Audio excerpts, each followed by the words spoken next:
पिता तस्य तद्वचनम श्रुत्वा, उनके पिता उस वृतांत को सुनकर बड़े ही दुखी हुए और चुप हो गए। तदानीमेव नानकमेव भग्निपति जयराम आगता, उसी समय नानक का बहनोई जयराम आया हुआ था। तद तद तद अखिल उद्यतम ज्ञात्वा तम स्वनगरम सुल्तानपुरम नयत, उसके वृतांत को जानकर वह अपने साथ उनको सुल्तानपुर ले आए।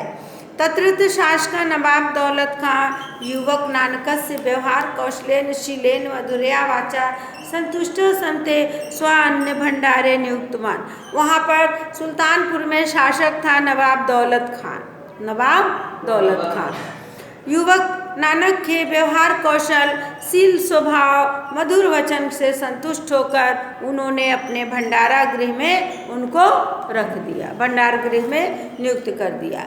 स्वनिष्प्रियात श्रमेण कर्मणा च नानका स्वस्वामिन दौलत खां महाशयम तुतोष, अपने निस्वार्थ भाव से वृत्ति माने स्वभाव, अपने निस्वार्थ भाव से और श्रम और कर्म से नानक ने अपने स्वामी दौलत खां को संतुष्ट किया।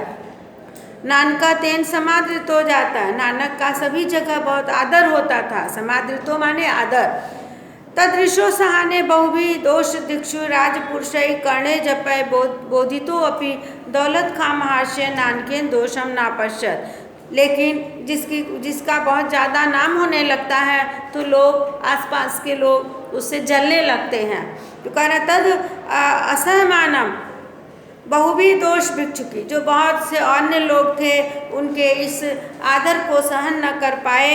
और राजपुरुषे करणे जपे, उसके कान में उन्होंने दौलत खां में नानक के दोषों को बताने लगे, लेकिन दौलत खां ने उनके दोषों को नहीं सुना और नहीं देखा। समझ में आया? महत्सु दोष दर्शनम, महान पुरुषों में दोष दर्शन राजकुलस्य सहजा रीति, राजकुल की सहज रीति होती है। आदि दिवसम स्व कार्यम संपादनो संध्या कालो अन्य कैस एकत्रो विश्व परमात्मा चिंतनम तत्कीर्तनम करोति। आदि दिवसम स्व कार्यम, अपना कार्य करने के पश्चात जब वह संध्या काल को खाली होते थे तो एक जगह पर बैठकर परमात्मा का चिंतन करते थे और लोगों को इकट्ठा करके कीर्तन और भजन करते थे। दानादिकम च तस्य कर्मे तत्रापि सात्येन चलत, इस प्रकार से दान इत्यादि कर्म उनका चलता रहता था। युवकस्य नानकस्य तथा विधम प्रवृत्तेक्षम तस्य भग्निपति जयरामा चिंतयत। युवक नानक के इस प्रकार के प्रवृत्ति को, इस प्रकार के कार्य को, इस प्रकार के व्यवहार को देखकर भग्निपति जो बहनोई जो अपने साथ लाया था जयराम, वह चिंतित हो गया।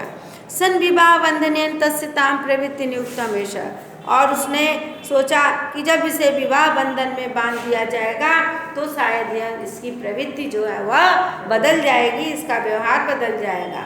इसलिए 19 वर्षे 20 और 9 19 वर्ष के आयु में गुरुदास मंडल बहाल ग्राम निवास बाबा मूला महोदय सुलक्षणी नामक कन्या से तस्यो विवाह हो जाता। तो 19 वर्ष की अवस्था में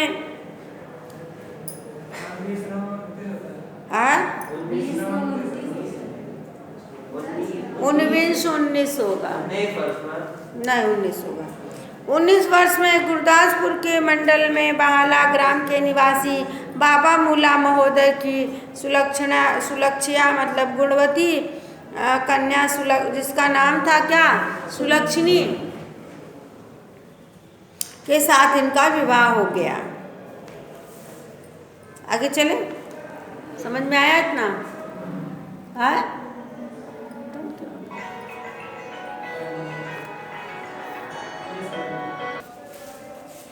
एकदा स स्नानाय नदी प्रति सेवकान स प्रस्थिता, एक बार वह स्नान करने के लिए नदी पर गए अपने सेवकों के साथ, अपने साथियों के साथ। स्ववस्त्रादीनि सेवका समर्पित नद्या अवतीर्ण, अपने वस्त्रों को सेवकों को देकर वह नदी में उतर गए।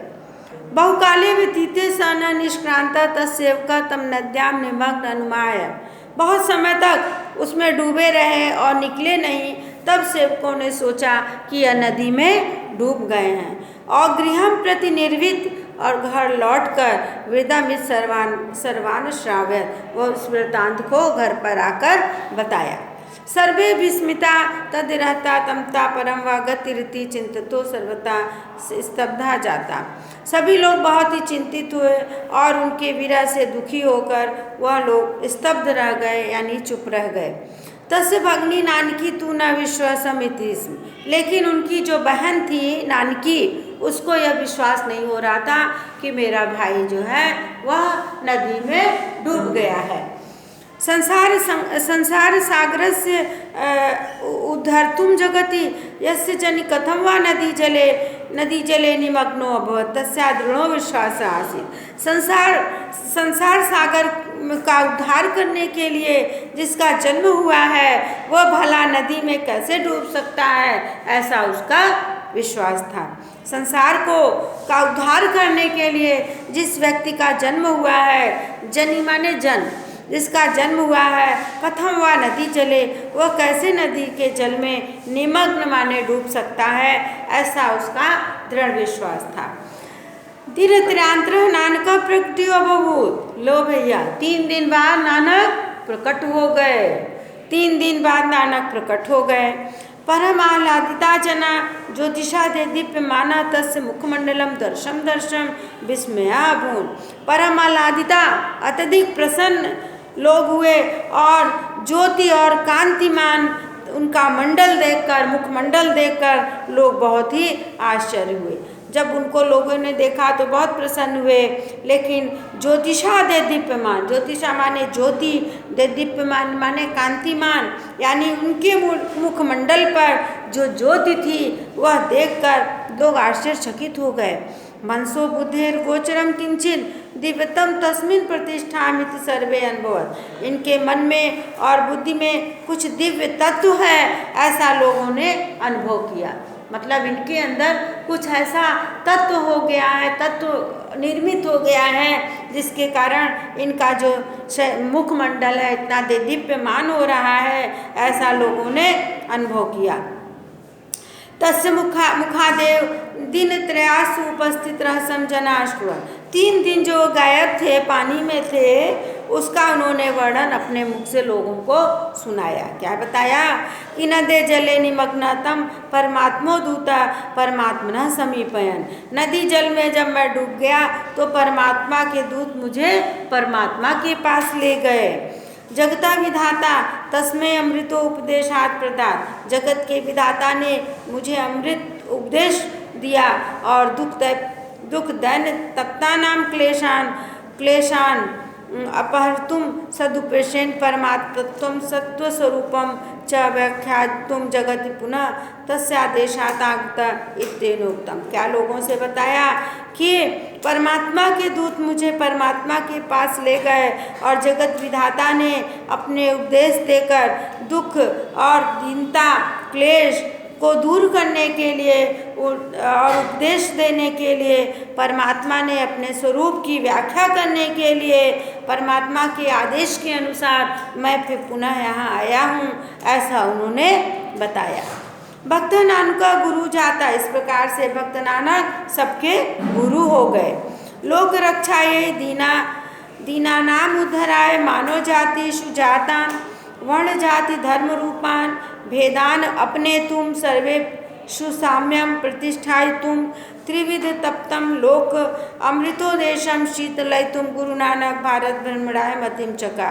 लोक रक्षाय संसार की रक्षा के लिए, दीनम उद्धराय दीनों का उद्धार करने के लिए, और मानव जाति में वर्ण जाति धर्म के भेद को अपने तू माने दूर करने के लिए, सभी साम्य माने समता, सभी में समानता स्थापित करने के लिए, त्रिविध संतप्तम और लोक में संसार में उपदेश देते हुए शीतल तुम गुरु नानक भारत भ्रमण करने का उन्होंने मन बनाया। यानी संसार में लोगों की रक्षा करने के लिए, दीनों को उद्धार करने के लिए, मानव जाति में जाति प्रथा के भेदों को दूर करने के लिए, सभी लोग समान हैं ऐसा उपदेश देते हुए, शीतल व्यवहार करते हुए, गुरु नानक ने भारत भ्रमण करने का मन बना लिया। स्व माता पितरो स्व पत्नी स्व सुतौ स्व भगिनी नानकी स्व मित्राणि च साधु समासस्य च सुल्तानपुर नगरम। अपने माता पिता, अपनी पत्नी, अपने पुत्र, अपनी बहन नानकी, अपने मित्रों और सभी जो उनके साथ रहते थे सबको आश्वासन देकर वह कहाँ चले आए? सुल्तानपुर आ गए। नगराद नगरम ग्रामाद ग्रामाद धर्मस्य ब्रह्माडंबरम भूतानां व्यापरणम विखंडन धर्मस्य सत्स्वरूपम स्थापयन् सर्वस्मिन् तदेकम प्रतिपादितवान। नगर नगर गांव गांव घूमकर धर्म के वाह्य आडंबर को का विखंडन करते हुए, धर्म के स्वरूप को बताते हुए, सब में एक ही आत्मा है, इस प्रकार संसार में कुछ भी अलग नहीं है, कुछ भी नहीं है, इस प्रकार से सबको बताते हुए जाति वर्ण धर्म नीच ऊंच का भेद समाप्त करते हुए देश के उत्तर दक्षिण पूर्व पश्चिम भागों में उन्होंने भ्रमण किया। फिर से देखिए, नगर नगर घूमते हुए, गांव गांव घूमते हुए, धर्म के बाह्य आडंबरों का विखंडन करते हुए, धर्म के सत्य स्वरूप की स्थापना करते हुए, आत्मा एक है, इस प्रकार से संसार में अनेक कुछ भी नहीं है, अनेक कुछ भी नहीं है, यानी सब कुछ एक है। इस वजह जिस प्रकार से ईश्वर एक है उसी प्रकार से सब कुछ एक है, कुछ भी अनेक नहीं है। इस प्रकार से लोगों को बताते हुए जाति वर्ण धर्म ऊंच नीच भेद को दूर करते हुए देश के उत्तर दक्षिण पूर्व पश्चिम भागों में उन्होंने भ्रमण किया। सर्वत्र दलितानां पतितानां अपहृत अधिकारिणां दैनग्रस्तानां दुःखतप्तानां जनानिकं गत्वा स्वप्रेरणा मधुरा वाचा अमृतोपदेशेन च तान् सांत्वयामास। सर्वत्र दलितानां, सभी जगह दलितों पतितों और अपहृत अधिकारिणाम, अधिकार जिसका छीन लिया गया है उसको क्या कहेंगे? अपहृत अधिकारिणाम। सभी जगह दलितों पतितों और अधिकार छीन लिए गए लोगों, दीन लोगों, दुख से दुखी हृदय वाले लोगों के पास जाकर स्वप्रेरणा अब उन्होंने प्रेरणा दी और मधुर वचन अमृत उपदेश से सबको उन्होंने सांत्वना दी। भ्रमण काले दुख दैनग्रस्त उपेक्षित अतिथ्यम तेनि अंगीकृतम। भ्रमण काल में दुख और दीन और उपेक्षित लोगों के साथ उन्होंने अतिथि सत्कार स्वीकार किया। उन्हीं के घर रहते थे, ये नहीं कि बड़े बड़े महाराजाओं के यहाँ जाके रह के बढ़िया बढ़िया भोजन खाते थे। कहाँ रहते थे? जो बहुत दुखी है, दीन है और जिसको समाज ने उपेक्षित कर दिया है, ऐसे लोगों के साथ वह आतिथ्य स्वीकार करते थे, उन्हीं के यहाँ रहते थे, खाते पीते थे। पर परिश्रमेण धन्यो जना धनिनो जायन्ते। पर परिश्रमेण माने दूसरों के परिश्रम से जो धनी बने हुए हैं वह जना धनिनो जायन्ते, जो धनी बने हैं। अतः ऐश्वर्यवतो निमंत्रण तस्मै न रोचते। जो धनवानों का निमंत्रण उन्हें नहीं स्वीकार था। लोग धनी लोग उनको बुलाते थे कि आप मेरे यहाँ रहिए, लेकिन वह उनके यहाँ नहीं जाते थे, वह उनको पसंद नहीं था। दूसरे के परिश्रम से काम दूसरा कोई करे, धन अर्जित वो करे, ऐसे लोग उनको पसंद नहीं थे। कह रहे हैं दूसरों के परिश्रम से धन अर्जित करने वाले धनिकों को और धनवानों को का निमंत्रण उनको नहीं पसंद था।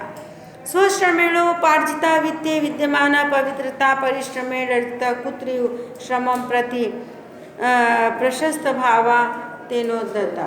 स्वश्रमेण अपने परिश्रम से अर्जित जो धन करता है वह धन क्या होता है? पवित्र होता है। उनका मानना था कि जो अपने परिश्रम से धन अर्जित करता है वह पवित्र होता है, और दूसरों के परिश्रम से जो धन एकत्रित होता है वह क्या होता है? वह अच्छा नहीं होता है, वह अच्छी भावना नहीं बताता है, ऐसा उनका विचार था।